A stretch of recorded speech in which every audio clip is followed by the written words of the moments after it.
మహాత్మా జ్యోతిరావు పూలే మరి బడుగు బలహీన వర్గాల ఇంట్లో పుట్టి మరి ఒక సామాన్య జీవితం గడిపే తాను ఉన్నతంగా చదువుకొని మరి ఉన్నత శిఖరాలను అందుకోవాలని మరి చదువుకొని మరి ప్రతి ఒక్కరు కూడా చదువుకోవాలి, మరి స్త్రీలు కూడా చదువుకోవాలి, మరి స్త్రీ కూడా దేశాన్ని వెళుతుంది, రాజ్యాన్ని వెళుతుందని మన జ్యోతిరావు పూలే గారు మరి ఎన్నో అద్భుతమైన పాఠశాలను స్థాపించాడు. మరి మహిళలకు మొట్టమొదటిగా మరి చదువు నేర్పిన తీని మరి తన భార్య అయినటువంటి సావిత్రిబాయి పూలే గారికి కూడా చదువు నేర్పడం జరిగింది. మరి తీను ఇంకా ఎన్నో పాఠశాలలు స్థాపించాలనుకున్నాడు. మరి మహాత్మా అనే ఎవరికంటారంటే గొప్ప గొప్ప వ్యక్తులకు అంటారు. మరి మన దేశంలో ముగ్గురే మహాత్ములు ఉన్నారు. వాళ్ళలో ఒకరు మన జ్యోతిరావు పూలే. మరి దీన్ని చదువుకున్నట్టు అప్పటి రోజుల్లో మరి చాలా మంచిగా చదువుకొని మరి సావిత్రిబాయి పూలే అయినటువంటి తన భార్యకు కూడా మంచిగా చదువు నేర్పడం జరిగింది.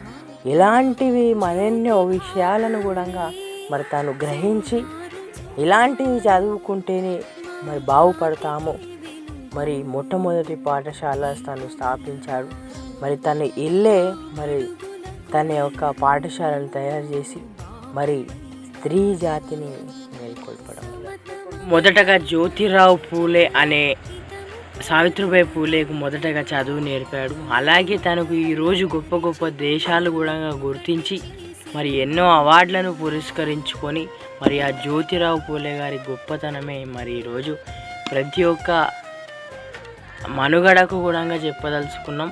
మరి దీనికి ప్రతి ఒక్క కూడా గుర్తుపెట్టుకోవాలి. మరి మహనీయుల స్ఫూర్తి మనకు ఎప్పుడు నిండు నూరేళ్ళు ఉండి వారి యొక్క దారిలోనే చదువుకొని మరి వాళ్ళలాగా మనం కూడా ఈ దేశంలో ఒక మంచి స్థానం పొందాలి. మరి సావిత్రిబాయి పూలే గారి జన్మదినం 3వ తారీఖు అయితే మరి మన జ్యోతిరావు పూలే గారి జన్మదినం మరి ఈరోజు ఏప్రిల్ 11. మరి ఏప్రిల్ 11 అంటేనే ఒక ఛత్రపతి శివాజీకి మరి తానుకు ఎన్నో అడ్డంకులు వచ్చినా కూడా వారు ఈరోజు దేశంలో లేచి నిలబడ్డారు.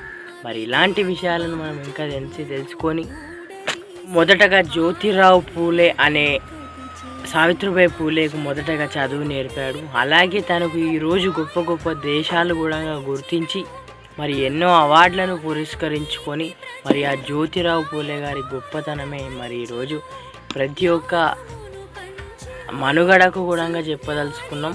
మరి దీనికి ప్రతి ఒక్క కూడా గుర్తుపెట్టుకోవాలి. మరి మహనీయుల స్ఫూర్తి మనకు ఎప్పుడు నిండు నూరేళ్ళు ఉండి వారి యొక్క దారిలోనే చదువుకొని మరి వాళ్ళలాగా మనం కూడా ఈ దేశంలో ఒక మంచి స్థానం పొందాలి. మరి సావిత్రిబాయి పూలే గారి జన్మదినం 3వ తారీఖు అయితే మరి మన జ్యోతిరావు పూలే గారి జన్మదినం మరి ఈరోజు ఏప్రిల్ 11. మరి ఏప్రిల్ 11 అంటేనే ఒక ఛత్రపతి శివాజీకి మరి తానుకు ఎన్నో అడ్డంకులు వచ్చినా కూడా వారు ఈరోజు దేశంలో లేచి నిలబడ్డారు. మరి ఇలాంటి విషయాలను మనం ఇంకా తెలుసుకొని మొదటగా జ్యోతిరావు పూలే అనే సావిత్రిబాయి పూలేకు మొదటగా చదువు నేర్పాడు. అలాగే తనకు ఈరోజు గొప్ప గొప్ప దేశాలు కూడా గుర్తించి మరి ఎన్నో అవార్డులను పురస్కరించుకొని మరి ఆ జ్యోతిరావు పూలే గారి గొప్పతనమే మరి ఈరోజు ప్రతి ఒక్క మనుగడకు కూడా చెప్పదలుచుకున్నాం. మరి దీనికి ప్రతి ఒక్క కూడా గుర్తుపెట్టుకోవాలి. మరి మహనీయుల స్ఫూర్తి మనకు ఎప్పుడు నిండు నూరేళ్ళు ఉండి వారి యొక్క దారిలోనే చదువుకొని మరి వాళ్ళలాగా మనం కూడా ఈ దేశంలో ఒక మంచి స్థానం పొందాలి. మరి సావిత్రిబాయి పూలే గారి జన్మదినం 3వ తారీఖు అయితే మరి మన జ్యోతిరావు పూలే గారి జన్మదినం మరి ఈరోజు ఏప్రిల్ 11. మరి ఏప్రిల్ 11 అంటేనే ఒక ఛత్రపతి శివాజీకి మరి తానుకు ఎన్నో అడ్డంకులు వచ్చినా కూడా వారు ఈరోజు దేశంలో లేచి నిలబడ్డారు. మరి ఇలాంటి విషయాలను మనం ఇంకా తెలుసుకొని